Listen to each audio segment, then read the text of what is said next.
Shana Tova, Happy New Year and good morning.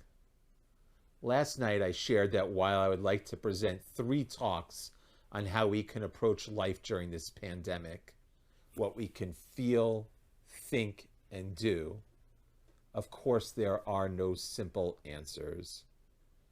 There is no magical solution or 5-word blessing to make it all better. I wish there were. But we do have a 4,000-year-old tradition with much wisdom and insight into life. With our tradition in mind, I would like to make some suggestions, ways of looking at the world that over the past 6 months have helped me most. I humbly share my thoughts with the hope that they can offer something for you as well. Today I will address a potential response to COVID, what we can feel. During the drought here in California several years ago, Deborah and I decided to cut down on our household water consumption. We fully bought into that idea that brown was indeed the new green. Off went all the sprinklers, no more gardening hose, and within a few weeks, the lawn turned brown. It felt great, environmental, and cost-effective, but it looked horrible. There was crusty and cracked soil with random patches of crabgrass sprouting all about. It was really bad. Finally, this spring, with the drought behind us and in the midst of COVID, we decided to do something about our personal brown wasteland. A few days later, fresh green sod was delivered and installed. It looked incredible. Lush, soft, and so very green. After the installation, I noticed that there were lines throughout the backyard where one piece of sod ended and another began. No big deal, I thought. The grass just needs to grow a little and take root. Well, apparently I was not the only one who noticed the lines between the pieces of sod. Early the next morning, after the grass was laid out, I went to check the lawn and to walk around barefoot in the still damp grass. But when I went outside, something was really strange. Much of the freshly planted sod was all rolled up. Here is a picture of what it looked like. I wasn't sure what happened. Perhaps I thought I was the victim of some sort of prank. In a day packed with appointments and without a lot of time to spare, I quickly patted down the sod with a shovel, showered, and went to work. Truthfully, I had forgotten all about it when by the next morning I discovered it happened again. A quick search on Google taught me that my new sod had been discovered by a raccoon. Apparently, raccoons love all the worms and grubs in the moist ground underneath freshly laid sod. And since newly planted grass doesn't have roots, a raccoon just rolls up the sod and it's bon appetit. As I read, I began to panic. A sinking feeling overwhelmed me. I just spent all that money and now some raccoon was going to completely ruin it all. Before I was done with my morning coffee, I had a call into the exterminator. If something was going to die, it would not be my grass. With my children hovered over their morning bowls of cereal, I listened to the exterminator with a renewed sense of hope. So $300 and you take care of them? I thought I was speaking in code that would go over the heads of my young audience. But when I hung up, I had 3 faces staring back at me in disbelief. The oldest, "You're going to kill the raccoon?" My youngest, "That is not very nice of you." And for good measure, the middle one added, "I can't believe you're going to spend $300. After I canceled the exterminator, Melancholy set in. What could I possibly do to save my lawn? But this rabbi found a path to salvation, care of a YouTube gardener from rural Michigan. The gardener spoke to my sod-obsessed soul. If you don't want to kill that critter and you want your new lawn to stay fresh and safe, follow my suggestions and stay strong. You can beat your backyard pest. You can do it. When the video ended, off to Home Depot I went, where I bought 5 bags of mothballs. And as I sprinkled the mothballs throughout our yard, I relished in thinking just how bad it would smell for the raccoon. Well, that didn't work. Neither did 3 brands of spray, pellets, floodlights, or even a homemade scarecrow fashioned from a baseball bat. But each time the raccoon came back, instead of allowing myself to feel defeated, my resolve grew stronger. Finally, I covered the entire yard with chicken wire and staked the wire to the ground. There was wire netting everywhere. And it worked. The raccoon could neither move the wire nor dig through it.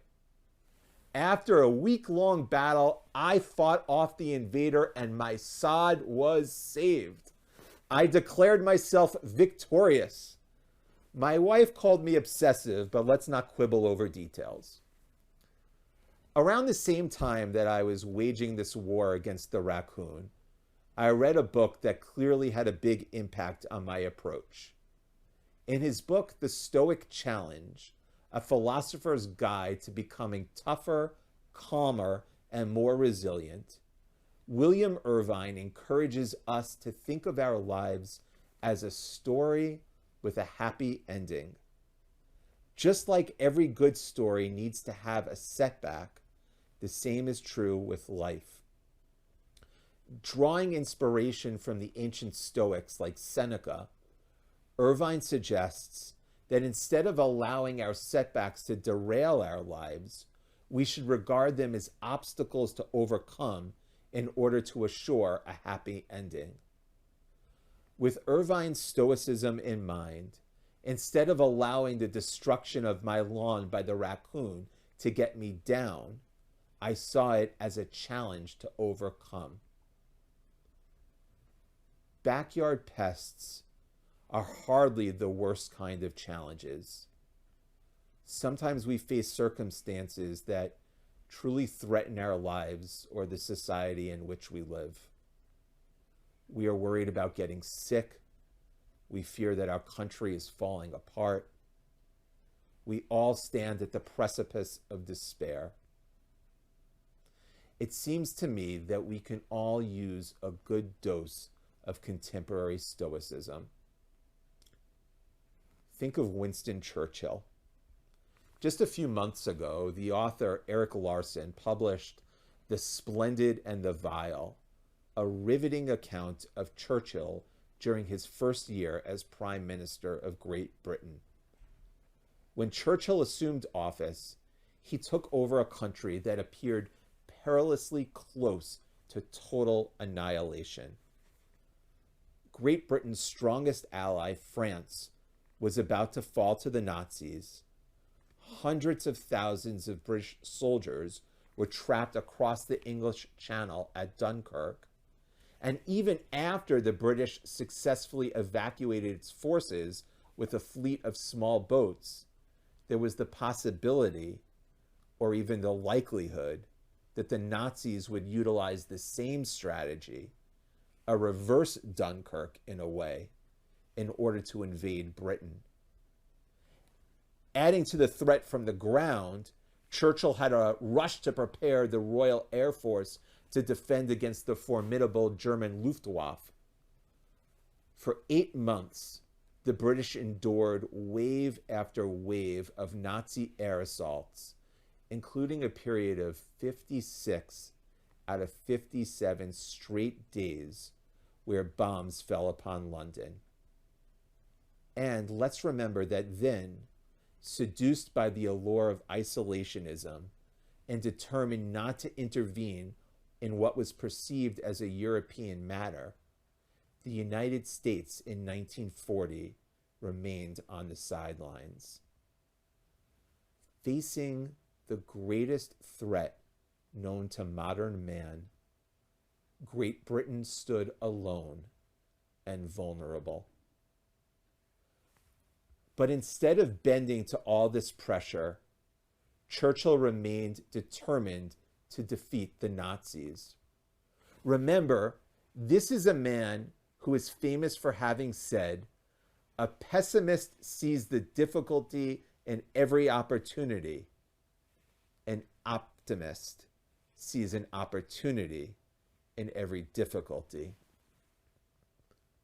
With this approach, often while wearing colorful bathrobes and slippers, or while still lying under the sheets in his bed, and almost always with a cigar in hand, the eccentric Churchill girded his people through the most challenging of times. To approach the world with a Churchill-like stoicism is not Pollyannish. Stoicism does not presume that everything will go our way. There are problems in the world that will persist. Even when we face challenges with fierce determination, there are times we won't be successful. Yet the Stoic asserts that since we have limited energy, wasting any bit of it on despair is counterproductive. Instead, we should channel all our energies to overcome the obstacles we face. Today, we face many significant challenges as a country, and we are sharply divided in how to appropriately respond. Law enforcement, racism, demagoguery, incitement, the press, and a cancel culture are all weighty issues that are demanding our attention. And yes, anti-Semitism once again rears its ugly head. And all of this takes place as we endure the worst worldwide health crisis of our lives. Some of us have lost friends or family. Others themselves have become ill, while others feel the pain of social isolation, longing for a hug from relatives or friends. Children are suffering from lost opportunity to be kids that head off to school in the morning and play at the park in the afternoon. For each of us, the pain is significant. Yet the question is not what we have lost, but rather, how do we let what we face define who we are? We have a decision to make. Are we going to use our energies to dig a pit of despair? Or like Churchill and the Stoics, will we refuse to allow our setbacks to define our stories? Will we bemoan that this is all just too much? Or will we utilize our energies to rise above the obstacles in our way? A few weeks ago, in our Zoom Torah class, we read the story of Jacob. As you all know, Jacob was the younger twin brother of Esau, and their relationship was fraught with problems. It got so bad between them that Esau vowed to kill his brother, forcing Jacob to flee. 20 years later, with a family of his own, a more mature Jacob prepares to return home to the promised land. But blocking Jacob's path is Esau and 400 of his men.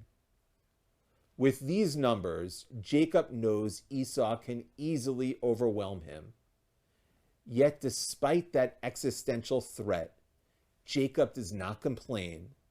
Instead, he prepares. The evening before the two brothers are likely to cross paths, Jacob has a mystical encounter with a mysterious man. Many believe it was an angel. Jacob wrestles with the angel until they come to a stalemate and part ways at dusk. Jacob is permanently injured in the confrontation, wrenching out his hip. But Jacob earns the angel's acclaim, and the angel renames Jacob Yisrael, which means struggled with God. Jacob earned the new name Yisrael since Jacob endured many challenges, and even while experiencing his share of setbacks, he always stared down adversity. Roughly 1,500 years after Jacob, the early rabbis of the Talmud taught that when it was necessary to send emissaries to the Roman authorities, the evening before the meeting, the delegation would study the story of Jacob's mystical encounter. By recalling the struggle of Jacob, of Yisrael, the rabbis hoped that their emissaries would encounter the Romans with the same perseverance as our biblical ancestor. Today, we also face a powerful adversary, COVID-19. Over 24 million cases in the world and close to 1 million deaths. Included in the deceased are over 180,000 Americans. And that is to speak nothing of how radically different life is now. In the midst of this nightmare, now is the time for us too to revisit the story of Jacob's evening struggle with the angel. For like the rabbinic delegations to Rome, we too are Bnei Yisrael, children of Jacob, and we also need the strength of our biblical namesake. Like Jacob, we may be injured, but we are not defeated. We can persevere. With the same steadfast determination and grit, like our biblical namesake, we too can overcome the real challenges before us. I wish it was all as simple as my struggle with my backyard raccoon. It is not. Undeniably, this new reality is a difficult one for us all. But the difficulty of the task only adds to the significance of the challenge. This Rosh HaShanah, when we dip our apples in honey, despite it all, we can still taste the sweetness of the new year. And when we encounter challenges, like the ancient Stoics, let's see those challenges as obstacles to rise above instead of pits in which to fall. As we carry on down this difficult terrain during this complicated and challenging time, let's not yield to our more base instincts.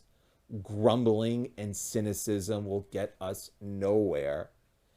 Negativity will drown us in a sea of sorrow.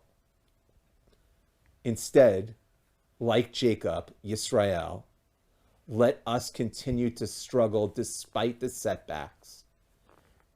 And like Winston Churchill, who led his people in overcoming some of the greatest challenges to ever face a nation, let us remember his words. Attitude is a little thing that makes a big difference. Shana Tova.